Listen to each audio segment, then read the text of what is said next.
다시 한번 디모데후서 2장 13절을 봉독합니다. 우리는 미쁨이 없을지라도 주는 일향 미쁘시니 자기를 부인할 수 없으시리라. 헬라어 본문은 우리는 미쁨이 없을지라도 믿을 곳이 없을지라도 주는 일향 한 방향으로 미쁘시다. 우리 번역은 이렇게 번역했는데 헬라어 본문은 영어식 번역, 영어가 잘 그대로 번역했어요. 미쁨 속에 믿을 만한 신용 속에 머물러 계신다. 거기 사신다. remain이라는 말 영어로는 그렇게 번역했는데 헬라어 본 뜻입니다. 그러니까 머물러 계신다. 움직이시지 않는다. 그래서 참 바울이 놀라운 말씀을 여기 하고 있어요. 그런 변하실 수 없는 분이시기 때문에 하나님은 자기를 부인할 수 없으시리라. 오래전에 어떤 미국 대통령이 문제가 생겼을 때 그런 표현을 했어요. I cannot lie. 나는 거짓말할 수 없다. I do not lie가 아니고 I cannot lie 그랬어요. 근데 그 말은 하나님만 하실 수 있는 말이에요. 근데 하나님은 자기를 부인하실 수 없어요.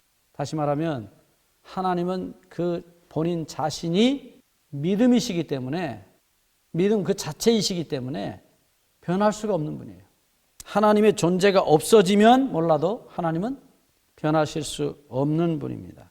그것을 같은 말씀 야고보서 1장 17절에도 이렇게 말합니다. 각양 좋은 은사와 온전한 선물이 다 위로부터 빛들의 아버지께로서 내려오나니 그는 변함도 없으시고 회전하는 그림자도 없으시니라. 앞에서 말하고 돌아서서 딴짓하고 그렇게 절대로 못 하시는 거예요. 그래서 성경에 보면 하나님의 보좌가 나타날 때 에스겔 1장에 보면 하나님의 보좌는 뒤로 돌아가는 법이 없어요. 앞으로만 갑니다. 잘못됐으니까 돌이켜서 그런 일은 없습니다. 하나님의 이 미쁘심을 하나님의 이 진실하심 절대로 변하지 아니하심을 사단이 아니라고 그게 틀렸다고 하나님은 거짓말하는 존재라고 고발을 했어요. 그게 로마서 3장에 나타난 이야기입니다. 하나님이 재판에 붙여지셨습니다. 로마서 3장 3절 4절의 말씀을 보시면 어떤 자들이 믿지 아니하였으면 어찌하리요? 하나님을 믿을 수가 없다. 어떻게 믿느냐 하나님을? 라고 하나님을 고발하는 것입니다. 여러분 마치 요즘 아이들이 엄마가 내 친엄마가 아니라고 친자소송 벌이고 심지어는 유전자 검사까지 해서 내 친엄마가 친아빠가 아니라고 하는 엉뚱한 소리를 하는 어린아이들처럼 여기 사람들이 하나님의 사랑, 그분의 사랑을 믿지 아니하고 하나님은 거짓말한다. 사랑한다고 하고서 우리를 율법을 줘서 걸려 넘어지게 하고 죽게 되면은 인정사정 없이 다 죽인다. 그러니까 하나님은 사랑이 아니시다. 이것은 성경에 나와 있는 사단의 고발장입니다. 고발장 내용이 두 가지예요. 첫째, 하나님은 못 지킬 율법을 주셔서 그 율법으로 말미암아 우리를 죽게 만들었다. 여러분 그럴듯하죠? 마귀가 하는 말입니다. 그게 고발장 첫 번째예요. 두 번째, 그 못 지킬 율법을 주셔가지고 시험에 넘어지게 한 다음에 죄를 지으면 죄인은 반드시 죽인다. 성경이 창세기 2장 17절에 네가 범죄하는 날에는 반드시 죽으리라 했으니까 이 두 개의 고발장을 써서 우주 앞에 내놨어요. 어찌 하나님이 사랑이시냐? 성경 기록에 의하면 사단은 본래 천사였어요. 에스겔 28장에 보면 그는 하나님의 보좌를 두르는 덮는 그룹이었어요. 소위 천사 중에 제일 높은 천사였습니다. 하나님의 큰아들이에요. 그리고 하나님을 너무 많이 닮았어요. 그래서 하나님을 빼다 박았다고 그래서 도장이라고까지 했어요. 그렇게 아름답고 잘생기고 머리가 아주 독특하게 좋은 하나님의 큰아들이었습니다. 이 큰아들이 아버지를 반역한 것입니다. 그리고 아버지가 거짓말쟁이라고 퍼뜨리기 시작했어요. 아버지는 사랑이 아니다. 독재자다. 자기만 사랑하라고 한다. 이 고발장이 천사들 사이에 퍼져서 결국 천사의 3분의 1이 사단의 유혹에 넘어가서 이 땅에 쫓겨납니다. 요한계시록 이 12장에 보시면 하늘 별 3분의 1을 끌어다 땅에 던졌다고 말씀하고 있어요. 요한계시록 12장 4절에 보시면 그 꼬리가 하늘 별 3분의 1을 끌어다가 땅에 던졌다고 말합니다. 베드로후서 2장 4절 하나님이 범죄한 천사들을 용서치 아니하시고 지옥에 던져, 지옥은 바로 이 땅입니다. 그래서 마귀와 마귀의 천사들이 사는 이 땅입니다.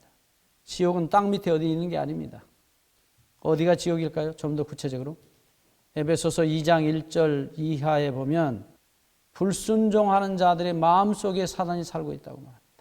그래서 사람을 계속 괴롭히고 고통을 주고 병이 들게 하고 눈물을 흘리게 하고 그리고는 끝내는 죽입니다.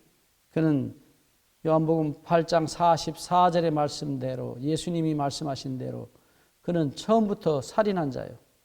아담을 죽이고 하와를 죽이고 그가 이 지구의 대표자로서 우주의 장자총회에 다닙니다. 욥기 1장 6절 이후에 보면 그가 하나님의 아들들이 모이는 장자, 우주의 장자총회 이 지구 대표로서 지구의 장자로서 참석한 것을 보게 돼요. 그리고 하나님의 아들, 딸들을 고발하는 장면을 보게 됩니다. 그것이 사단이 하는 짓이에요. 분명히 히브리서 12장 22절 이하에 보시면 거기 특별히 23절에 우주의 장자들의 총회가 우주에 있다는 사실을 성경은 분명히 하고 있어요. 그래서 지구 대표로 잘 다녔습니다.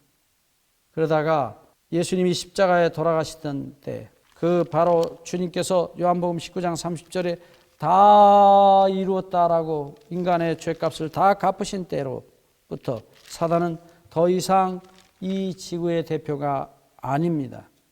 예수님이 지구의 장자권을 회복하셨어요. 누가복음 4장 6절에 보시면 마귀가 예수님에게 천하만국을 보이면서 이게 다 내 거다. 이것은 내게 넘겨준 것이다. 누가 넘겨줬냐면 지구의 장자였던 아담이 넘겨줬어요. 분명히 창세기 1장 28절에 땅을 다스리라 왕권을 주셨는데 그 세상의 왕권을 마귀에게 넘겼고 아담은 죽었어요. 사기를 당하고 죽임을 당합니다. 그래서 이 세상 임금이 마귀가 된 것입니다. 요한복음 12장 31절에 이 세상 임금이라고 주님께서 부르셨어요. 그런데 이제 다시 죄값을 우리 모든 죄인의 죄값을 다 갚으시고 지구의 주권을 되찾아 오셔서 마태복음 28장 18절 19절에 말씀하시기를 하늘과 땅의 모든 권세를 내게 주셨으니 너희는 가서 모든 족속으로 제자를 삼아 아버지와 아들과 성령의 이름으로 침례를 주라고 하나님의 왕권을 회복해달라고 부탁하셨습니다. 그래서 요한계시록 12장 10절을 보시면은 예수님이 돌아가실 때에 하늘에서 찬양이 있었어요. 내가 또 들으니 하늘과 하늘에 큰 음성이 있어 가로되 이제 우리 하나님의 구원과 능력과 나라와 또 그의 그리스도의 권세가 이루었으니 우리 형제들을 참소하던 자 곧 우리 하나님 앞에서 밤낮 참소하던 자가 쫓겨났고 더 이상 우주의 장자총회에 갈 수 없습니다. 우리 주님께서 친히 우리를 위하여 죄값을 치르시고 이 지구의 주권을 회복하십니다. 그래서 골로새서 1장 18절에 보시면 그는 다시 장자, 맏아들, 지구의 모든 권세를 다 상속받는 장자가 되셨다고 말합니다. 바로 이 사단이 하나님 아버지를 공격하는 공격은 예수님이 다 해결하셨다는 사실을 말하고 있어요.